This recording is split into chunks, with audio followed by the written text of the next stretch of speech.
sorry I'm late. I had to stop by the Wax Museum again and give the finger to FDR.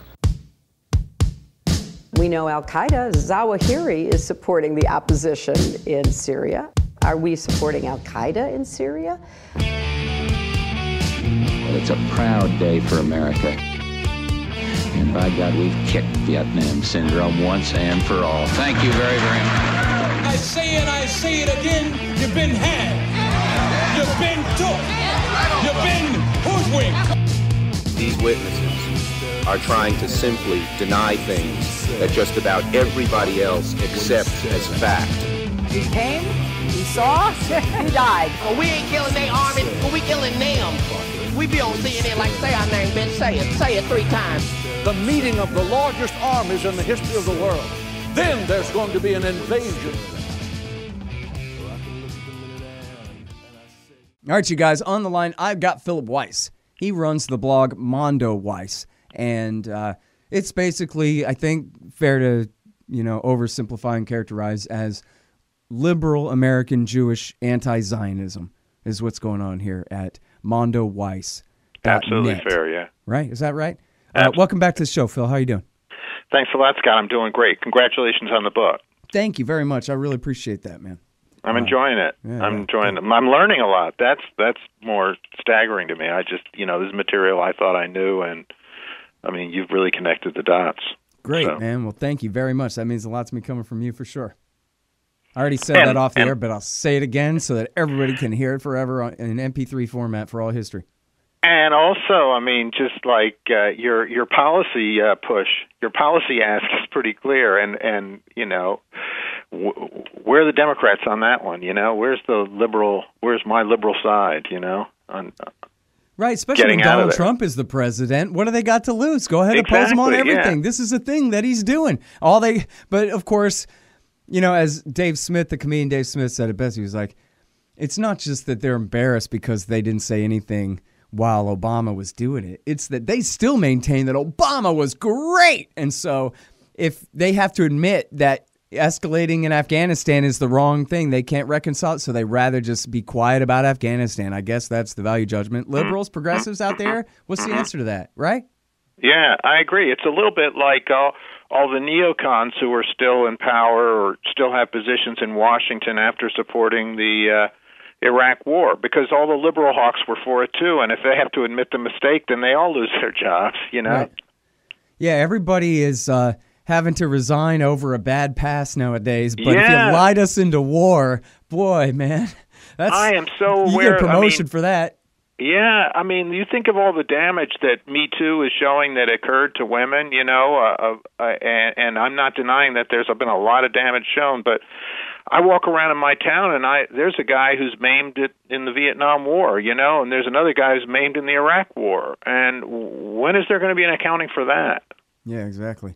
And it's funny too, because, you look at Brian Ross, this is not a sexual thing, but he made a really bad call, which actually tanked the stock market for a few hours the other day, about whether Flynn was contacting the Russians during the campaign or after Trump had already won the election, which was everything.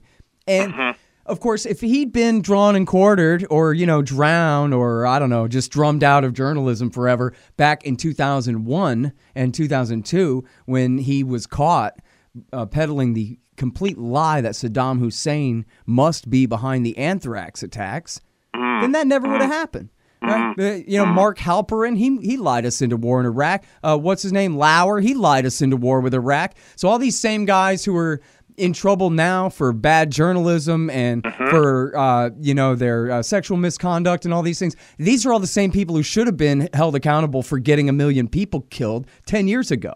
Wow. Yeah, I haven't looked. I'm curious to look into Matt Lauer and Mark Halperin's record on that, Yeah, actually, I don't know for certain on either of them, but I guarantee they were saying, well, so when should we go and get his weapons? Now or later? Whatever stupid construct they were all going along with at the time. I remember an editor of mine at a mainstream publication saying 15 years ago to me, well, Hillary Clinton had to support the Iraq war, Phil. You don't understand.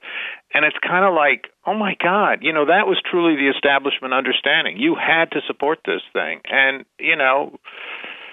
They didn't say that. You know, today they're heroes who opposed the Tonkin Gulf resolution, and you know, we, by comparison, there hasn't been that accounting for those people who supported the Iraq War authorization of use of force. Right. Yeah, and all the people, the neocons inside and outside of the administration, and all the media, you know, parroting puppets who just went along with that narrative. Yeah. I mean, it was that indestructible narrative that we all know he's making nukes and VX gas. The only question is whether you want to do something about it now, like a real man, or whether you want to be a wimp like a Democrat and maybe wait another few months and then do it. Or wait for permission from the French to say it's okay first.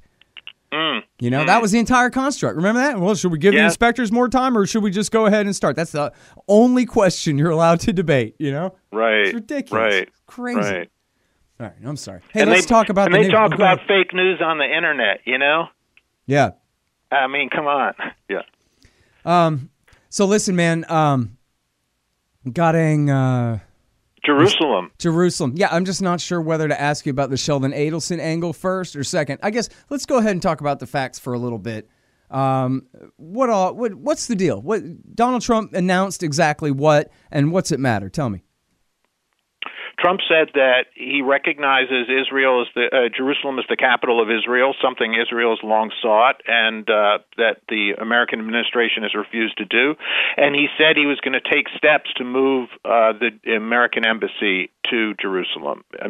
He's given himself some wiggle room on that, but he essentially blessed the Israeli claim that they are that they have Jerusalem under their sovereignty, when in fact Jerusalem is an occupied city, and the UN always planned for it to be an international city. So he also completely upended the peace process when he did that, because the peace process was supposed to negotiate who would kind of shared sovereignty of Jerusalem. And by saying that Israel has sovereignty of Jerusalem, even though he said, yeah, someday we may give the Palestinians some sovereignty there too, he essentially nullified, extinguished the peace process. It's a moment of great despair for people who were thinking that the peace process was going to produce a Palestinian state. And sensible people have seen this moment and recognized that the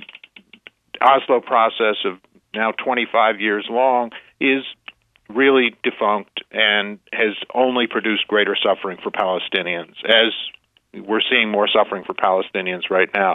It's produced ethnic cleansing for Palestinians in Jerusalem because Israel has always claimed Jerusalem and has built more and more Jewish neighborhoods in Jerusalem. Mm-hmm. As to the politics of it, I mean, why did Trump do this? Well, no, wait. Let's go back to the politics in a minute. So let's talk about Jerusalem for a second some more.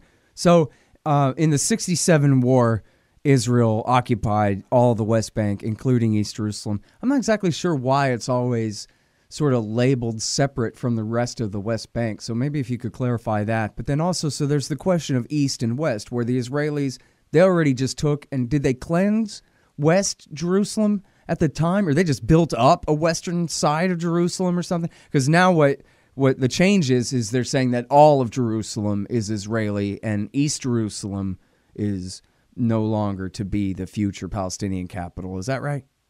Pretty much. Yeah, you got it pretty much right. I mean, in 1949, the UN negotiated an armistice line that was called the Green Line, that ran through alongside the West Bank and through Jerusalem. And so at that time, after the war, the Palestine War of 1948, what Israel calls its War of Independence, Israel did have the western half of Jerusalem. And in that war, Palestinians were ethnically cleansed from neighborhoods in West Jerusalem. Okay, you're saying that, okay, I'm sorry, I never realized that. I thought that the Israelis didn't occupy Western Jerusalem until 1967, but you're saying that was part of the original ethnic cleansing. So that makes sense. Yeah. That was part of the Nakba, is why it was under Israeli control this time. So then what changed in 1967? You can walk down through Jerusalem right now and on a line between East and West Jerusalem that's getting blurred more and more, but that's the old Green Line. And to the west is Jerusalem, neighborhoods of Jerusalem, including where they put the Knesset, and the Prime Minister's house. Those are all in these fancy West Jerusalem neighborhoods, but that's Jerusalem. And yet, those were neighborhoods in which many Palestinians also lived that were ethnically cleansed. I think Edward Said's family was ethnically cleansed. Certainly, Ghada Karmi, leading British writer, her family was ethnically cleansed from West Jerusalem. I have friends who live in East Jerusalem whose families were ethnically cleansed from West Jerusalem. Ali Abu Nima's family lived south of Jerusalem in a village that was ethnically cleansed, and they moved into, I believe, right across the border. So the Green Line. That's the guy that runs the electronic intifada, by the way. Everybody. Yes. And so 1967, Israel got the rest of Jerusalem. And then when they annexed Jerusalem, what they did was Jerusalem has always been a small city, but when they annexed the city, they declared this is the borders of metropolitan Jerusalem, and it was this huge, sprawling, it's like Jacksonville, Florida. It's one of the biggest cities around. I mean, it's just got all these suburbs almost down to Bethlehem on the south, almost up to Ramallah on the north. And so they created this boundary that includes a great number of Palestinian neighborhoods. And what we think of as East Jerusalem, that's Jerusalem to them. So when a lot of analysts right now are saying, Trump didn't foreclose a process by which Palestinians will get a capital in East Jerusalem, they're wrong. Because the way that Netanyahu understands this is you just gave a blessing to our boundary of Jerusalem, which includes all these Palestinian neighborhoods. And so they sort of, it just solidified this Israeli claim, which is an occupation. They occupy all of East Jerusalem, and they have moved more and more Jews in. They have ethnically cleansed more and more Palestinians, and now Trump has said, hey, you guys, you're doing great. And Palestinians, and let's be clear, Palestinians don't like what they heard. That's the audience that matters here, I think, and they understand what this means. They understand this is the end of a peace process, that Oslo was a charade, and that the Americans have never been on their side or even been neutral in this. The Americans have always been on the Israeli side, and the mask was just pulled off again 2 days ago. Hey, I'm Scott. Here's how to support the show. First of all, sign up for the RSS feeds, iTunes, Stitcher, and what have you. The RSS link is there at scotthorton.org. And then also stop by scotthorton.org/donate. Anybody who donates $20 right now, you get to the front of the list to get the audiobook of Fool's Errand. I'm going back over it a second time. It's taken me forever. I'm sorry, but I'm trying to make sure it's good for you there. But $20 and you go to the front of the list. Anybody who donates $50 or more at scotthorton.org/donate, you get a signed copy of Fool's Errand, Time to End the War in Afghanistan. Anybody who donates $100 or more, you get a QR code commodity disc, a silver coin with a QR code on it. It tells you the instant spot price. And anyone who donates $200 or more, you get a lifetime subscription to Listen and Think Libertarian audiobooks. And by the way, you can do monthly donations, subscription donations there of $5, $10, $20, $50, $1 million, whatever you want there. By way of PayPal. And thank you very much to everybody who does that. Those monthly donations really help. And of course, you can also donate per interview at patreon.com/Scott Horton Show. And anyone who signs up now for to give $1 or more per interview at patreon.com, you get 2 free audiobooks from Listen and Think. So all that is at scotthorton.org/donate. Also on the front page of scotthorton.org, there's a link to amazon.com. Do all your Christmas shopping through there. And I get a kickback from their end of the sale, not yours. So that's pretty good. And then, hey, leave me a good review on iTunes or Stitcher. You guys love this show, right? So leave some reviews and tell them why. And, of course, share them on Facebook and Twitter and that kind of thing if you can. Thanks. Yeah, so that's really the thing, right? And I know this has been your position for a long time, is that the peace process has at least been a de facto hoax. I don't know if you think that was the point all along, but it certainly has not resulted. Here in the year 2017, we're talking about it finally died. There never was a separate Palestinian state that was created after they promised they would really back at Camp David, right? In 1978 or 79? They promised in 1947 at the UN that they would give Palestinian sovereignty. Well, I guess, I'm just talking about after they occupied the West Bank, they promised they would end up leaving at some point, and instead they're just colonizing the whole thing. Yeah. Yeah, and they always say that Palestinians rejected partition of historical Palestine, and so they deserve what they get.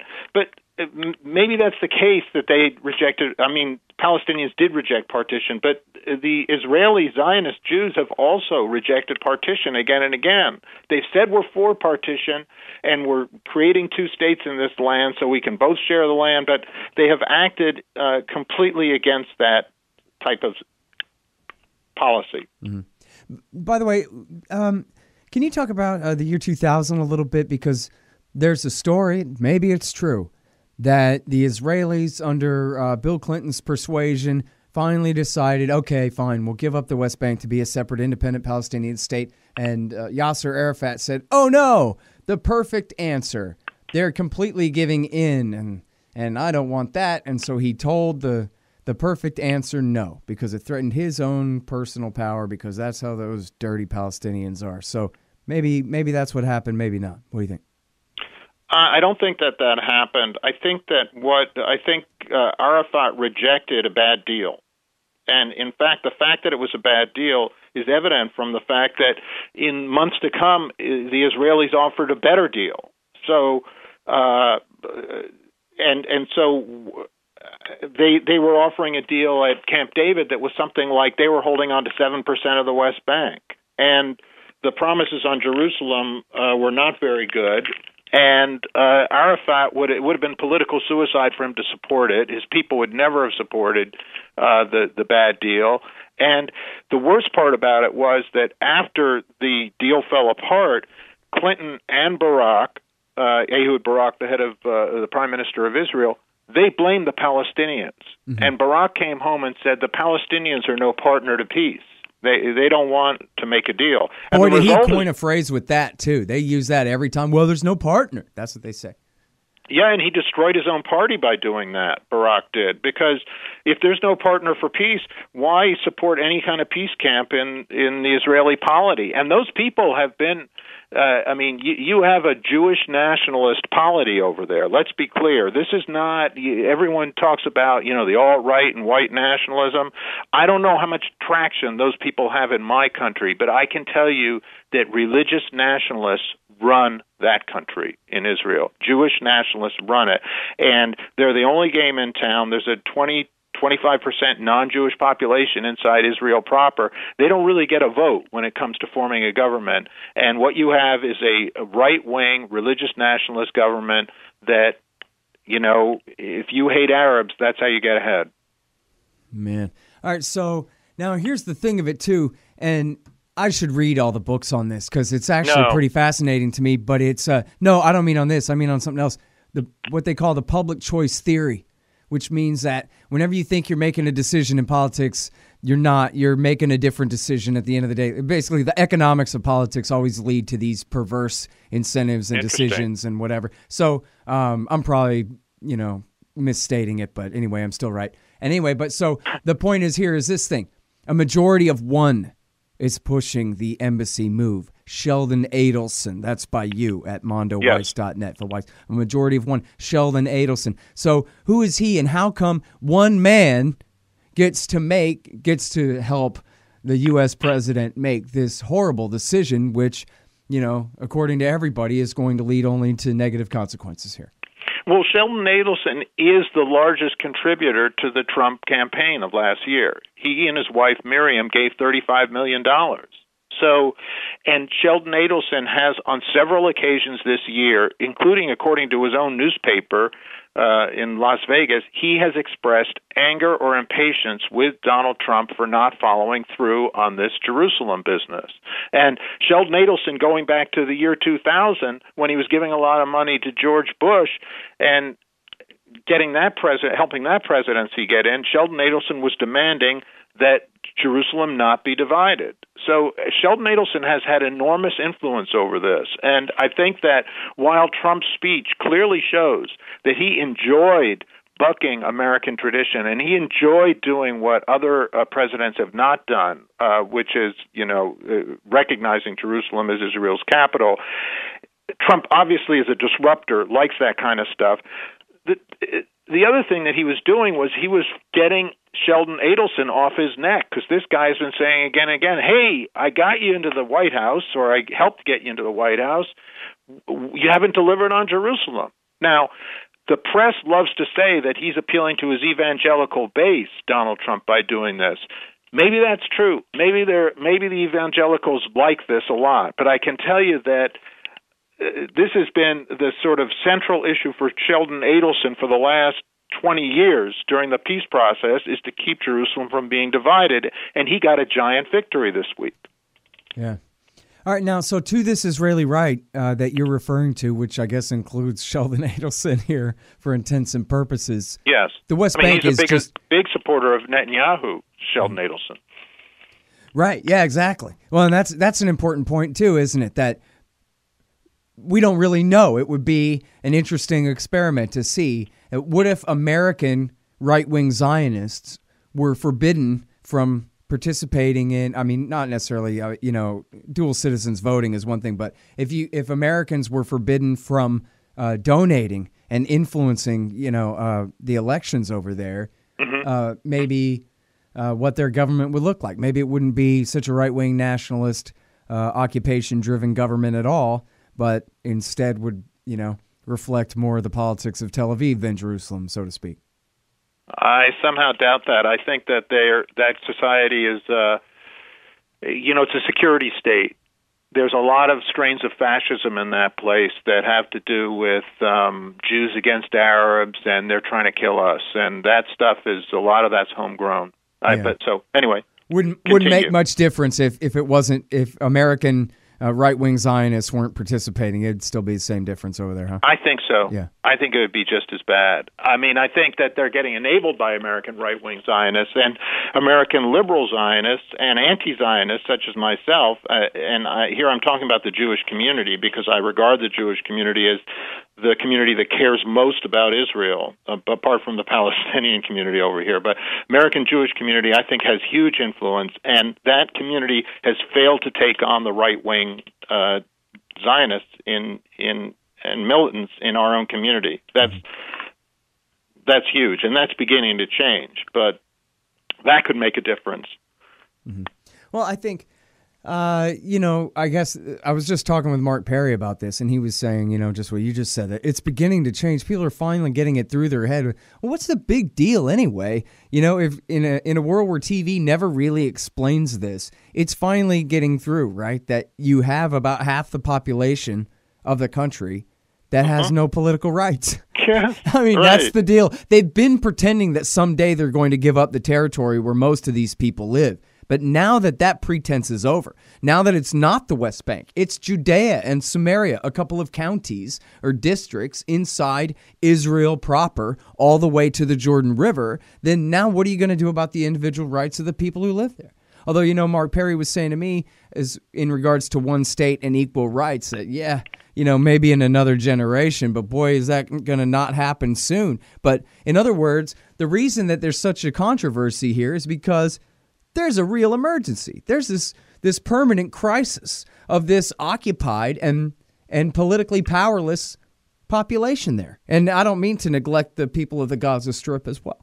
Right. I mean, and let's go to what this is essentially about. This is essentially about people who can't say to their children, you're going to have a better life than mine, or you're going to be able to live out your dreams. And that is true of Palestinians regardless of class, of status, with some exceptions. Yes, in Israel, there's some Palestinian aspirations that might be fulfilled, but by and large, these people have no rights and have no future. And it's a dismal place. It's just one of the bleakest places on earth to go over there and to see apartheid in force, and being supported by the United States government and being supported by one of the most liberal communities in America, the American Jewish community. And the fact that my community, the American Jewish community, is not woken up to this is a tragedy, and it's going to be taught in history books, but maybe it's finally happening.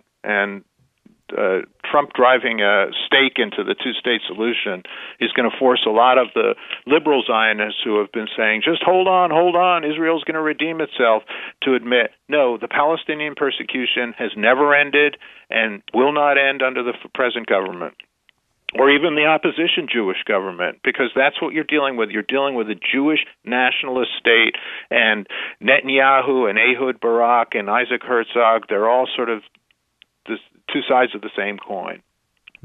Well, now, so what about the president of Israel? I know he's powerless, but Rivlin is his name, and he says some interesting things sometimes. So is there any way he could become the prime minister and make a difference, or just forget it? I don't think he aspires to be prime minister. I think the thing I like about Rivlin is that he seems to, lack some of the racism of his Likud kinspeople. And he seems to understand that fascism and racism are now deeply inbred in Israeli society. And he has tried to jerk Israel back from that somewhat. But he is an exception in that respect, and what it will take, though, is for a brave Israeli leader to say, one person, one vote.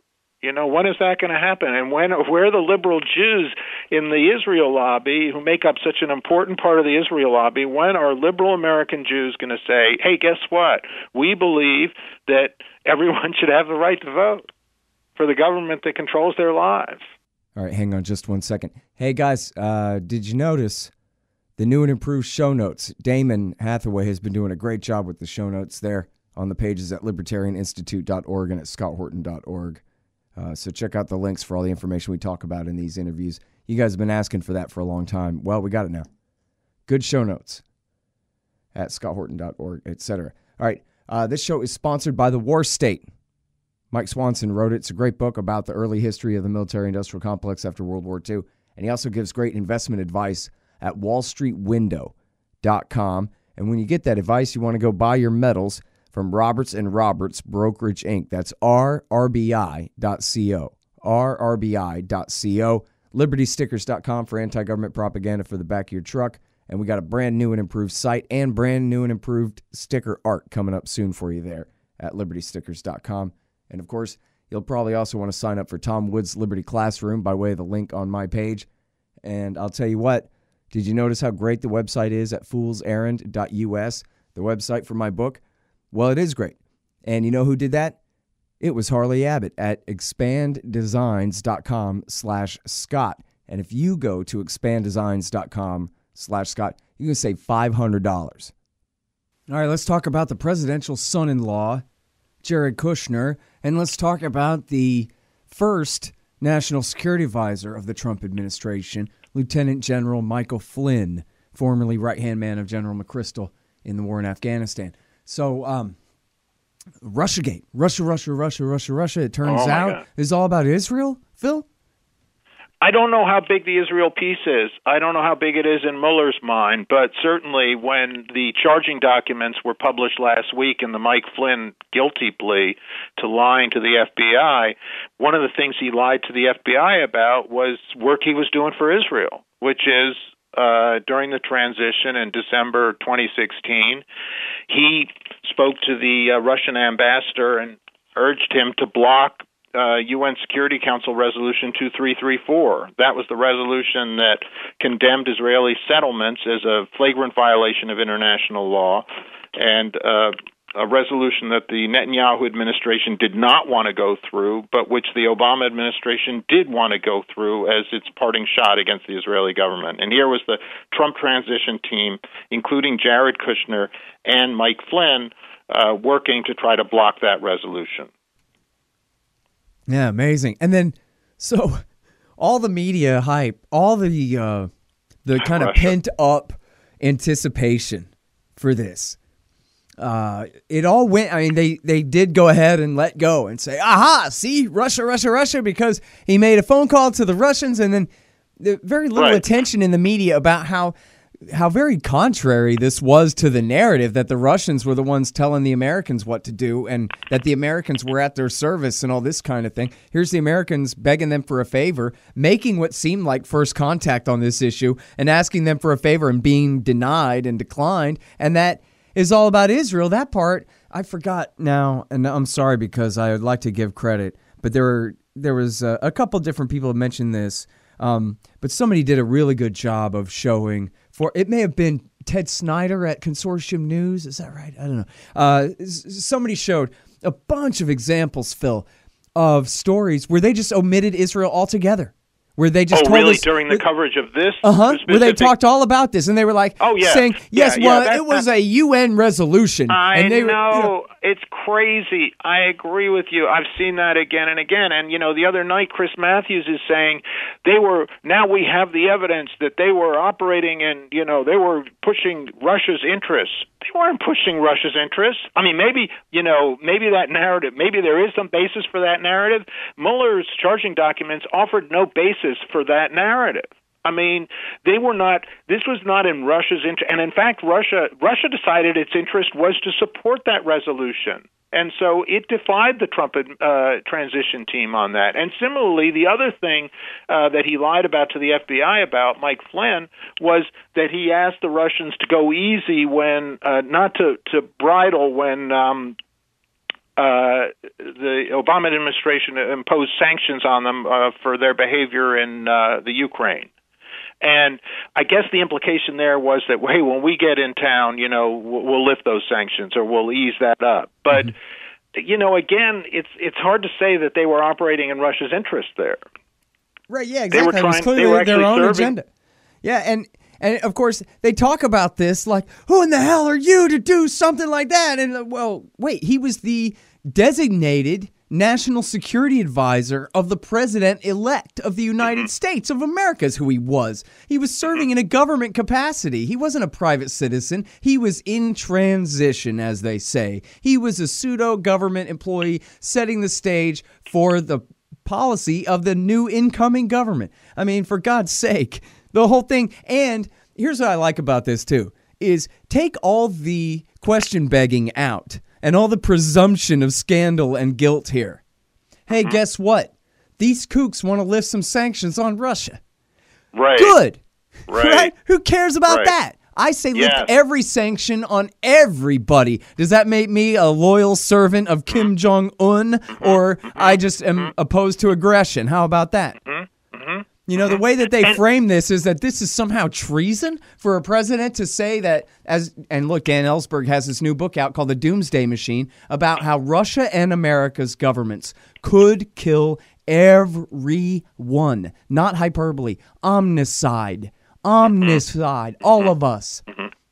And right. And that the idea that they should not be talking, I mean, just given that practical reality, that's the best thing Trump has ever said was about, Syria.